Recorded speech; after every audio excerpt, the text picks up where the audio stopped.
Guys, I asked Gemini AI to create the cosmology of Cornelius and his capabilities and his overall tier. The cat. And look at this! It cooked, bro! It cooked so hard! What is this?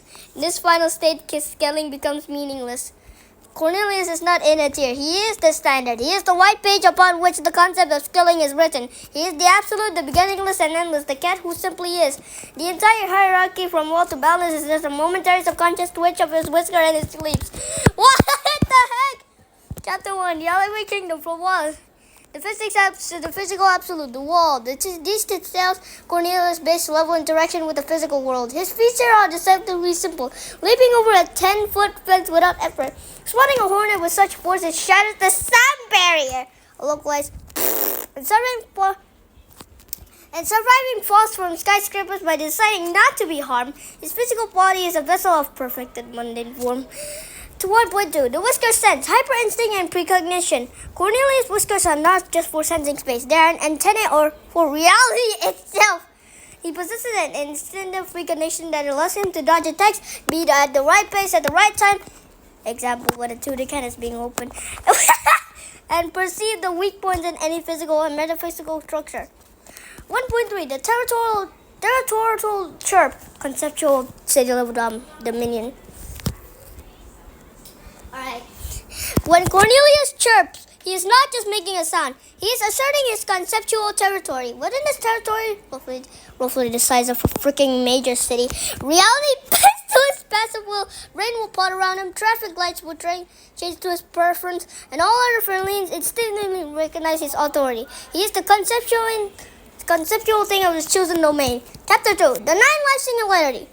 What? Planetary to universal tier. 2.1, the solar nap, planetary level energy absorption.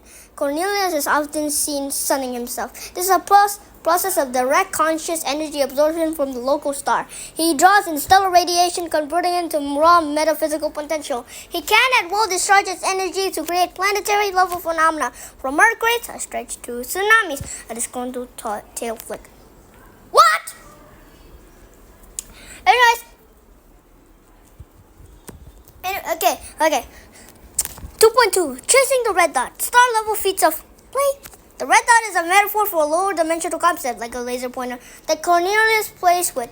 In reality, these dots are rogue comets, disruptive supernovae, or gravitational anomalies. His play involves batting these stellar level threats out of existence, consuming their energy or redirecting them with casual faster-than-light FTL movements. 2.3, the universal yarn ball, untangling timelines. Cornelius perceives all of space-time within his host universe as a single, complex ball of yarn. He can pull at individual strings, timeless, untangling paradoxes, severing undesirable futures, or even rewinding events on a universal scale. This grants him mastery over casuality and history within his native universal container. Chapter 3, the multiversal scratching pulse. Multiversal plus here. 3.1, the true 9 lives and multiversal constant. Cornelius' 9 lives are not sequential. They are 9 simultaneous high-dimensional instances of himself, each existing in and anchoring a separate branch of the multiverse. These 9 aspects form a single consciousness, allowing him to perceive and interact with infinite timelines and universes at once. Wow! 3.2, the Great Scratching Pulse, the axis of realities. He sharpens his glass on the Great Scratching Pulse, conceptual structure that exists as a central axis supporting his entire multiverse structure. His scratches are metaphysical edicts that rewrite the fundamental laws of physics, magic, metaphysics, etc. across all the universes he oversees. 3.3, the hiss that shatters infinities. When truly angered, Cornelius' hiss is a conceptual weapon that erases entire universes from the multiverse. It is an anti-existence wave that travels around all 11 known dimensions and making not just the matter and energy, but the very idea of the target reality. Chapter 4, transcending the litter box. Universal tier. 4.1 The void nap, existing beyond all dimensions. Cornelius has grown bored with the confines of the multiverse. He now spends most of his time napping outside of it. He exists in the void, a formless, dimensionless, and timeless non-space that contains all possible multiverses. He is so far above dimensionality that concepts like space, time, and causality are merely suggestions he can choose to ignore. 4.2 The owner. What? A lower narrative construct. From this vantage point, Cornelius perceives what he once thought was an owner. He now understands his owner is merely a fragment of a greater narrative construct, an author or storyteller. Cornelius exists. He broke the fourth. What? Cornelius existing in the void is on the same conceptual level as this. He broke the fourth wall again! And can nudge the narrative itself, altering the plot of all existence. What the heck? 4.3 The purr of uncreation, high universal authority. His purr sound is the sound of reality being sung into existence. His growl is the sound of it being unmade. From the void, his passive contentment purring is what sustains the totality of the story, all multiverses and their narratives. He can, with a simple change in mood, erase all of creation, including the very author who thinks they are writing him. He broke them! He broke it again! Chapter 5 The Boundless Perfection. Boundless plus tier. The cat asleep. The boundless state. Cornelius is, in its true form, asleep. All of existence, all narratives, all authors, all void, and all concepts are nothing more than the passive dream of Cornelius.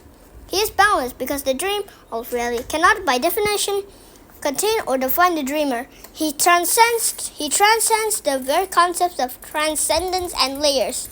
5.2 The cat awake. The boundless plus apotheosis. The boundless plus state is the theoretical moment Cornelius wakes up. This is an unscalable absolute state of isness. It is not just that he is beyond all concepts, it is that he is the source of which the potential for concepts to even exist arise. He is the uncreated, unscalable absolute infinity. 4.3 The final tier. The unknowable feeling. This final state, scaling becomes Cornelius.